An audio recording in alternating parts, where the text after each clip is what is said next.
বগুড়া শেরপুরের প্রাণ কেন্দ্র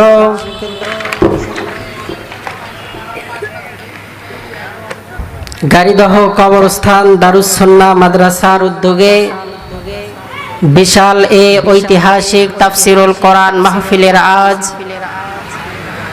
25শে জুন 2024 বরকতপূর্ণ রহমতপূর্ণ ফজিলতপূর্ণ এ মাজলিসের সম্মানিত সভাপতি আলহাজ মোহাম্মদ ওয়াজেদ আলী প্রামাণিক, সভাপতি অত্র মাদ্রাসা। বরকতপূর্ণ এ মাজলিসের চেয়ারকে আজকে আলোকিত করবেন সারা বাংলার উলামায়ে কেরামের অহংকার, পুরো বাংলাদেশের ওয়াইজিনদের আইডল, বিশ্বনন্দিত মুফাসসির কোরআন বিশিষ্ট আলেমে দ্বীন মুফতি আমির হামজা কুষ্টিয়া সাহেব। আমরা দোয়া করি আল্লাহ পাক যাতে হযরতকে আমাদের স্টেজ পর্যন্ত নিরাপদে কবুল করেন, সকলেই বলে আমিন।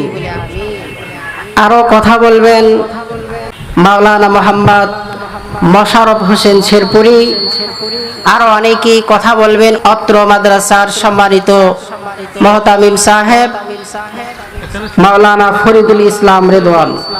আল্লাহ পাকের শুকর যে আল্লাহ তাআলা আমাদেরকে কোরআন সুন্নাহর আলোচনা শোনার জন্য ঐতিহাসিক তাফসিরুল কোরআন মাহফিলের আয়োজন করার মতো তৌফিক দান করেছেন। এজন্য সকলেই দিল থেকে শুকর আদায় করি আলহামদুলিল্লাহ। আল্লাহ পাক শেষ পর্যন্ত মাহফিলকে নিরাপদে কবুল করেন, সকলেই বলি আমিন। মুহতারাম সামি, কোরআনুল কারীমের আয়াতের মধ্যে হতে সূরাত আন-নিসা থেকে একটি আয়াতে কারিমা তেলাওয়াত করেছি। আয়াতের ভিতরে আল্লাহ তাআলা বর্ণনা করেন, ইন্না আউওয়ালা বাইত wudi'a lin-nas lalladhi bibakkata mubaraka। ইন্না আউওয়ালা বাইত, নিশ্চয় প্রথম ঘর আল্লাহ পাক নির্মাণ করেছেন, wudi'a lin-nas মানুষের জন্য, লাল্লাযী বিবাক্কাতা মুবারাকা বাক্কা শহরে। পুরো বিশ্ব একটা সময় ছিল শুধু পানি পানি পানি আর পানি। আল্লাহ তাআলা ফেরেশতাদেরকে নিয়ে মশওয়ারায় বসলেন আর বললেন, ফেরেশতারা আমি দুনিয়াতে খলিফা পাঠাইতে চাই। ওয়াইয ক্বালা রাব্বুকা লিল মালাইকা ইন্নী জাইলুন ফিল আরদি খলিফা। খলিফা নিযুক্ত করতে চাই আমি দুনিয়াতে। ফেরেশতারা ওই সময় জবাব দিয়েছিল, মালিক আপনি তো ইতিপূর্বে জিন জাতিদেরকে দুনিয়াতে পাঠিয়েছিলেন, তারা একে অপরের দ্বন্দ্ব ফাসাদ মারামারি কাটাকাটি হানাহানি করে নিঃশেষ হয়ে গিয়েছে, আপনি মানুষ বানায়েন না। আল্লাহ তাআলা ফেরেশতাদেরকে বললেন, ক্বালা ইন্নী আ'লামু মা লা তা'লামুন। ফেরেশতারা আমি আল্লাহ পাক যা জানি তোমরা তা জানো না।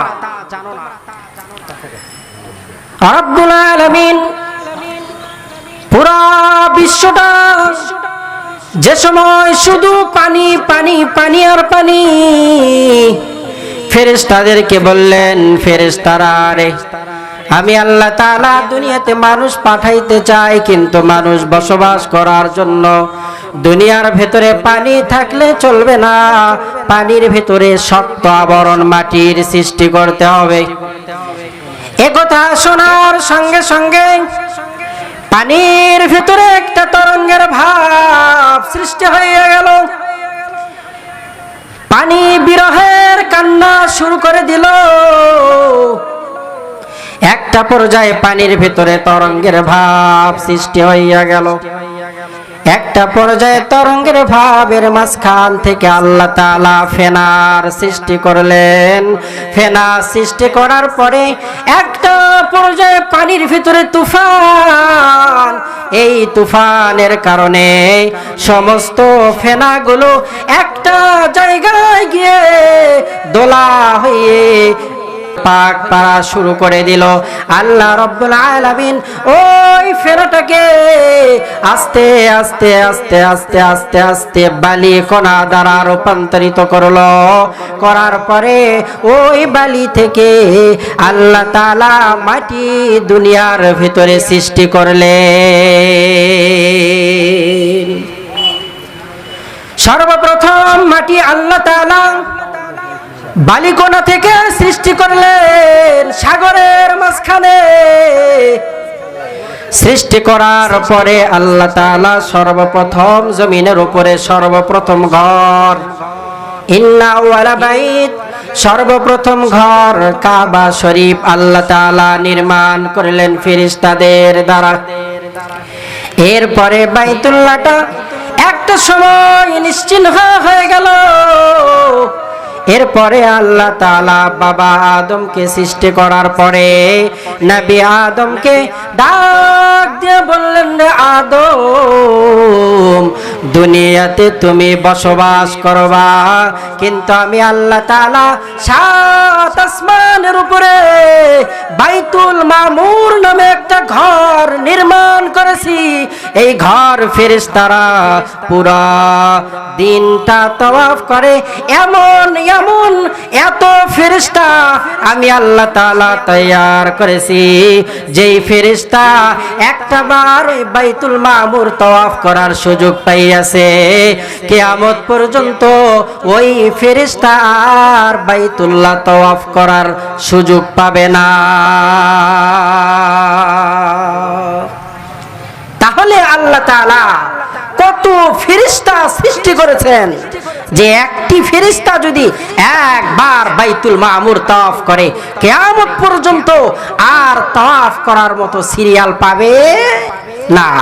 অনেকেই প্রশ্ন করে থাকেন যে হুজুর, আল্লাহ তাআলা ফেরেশতা বানিয়েছেন, ফেরেশতার সংখ্যা কত?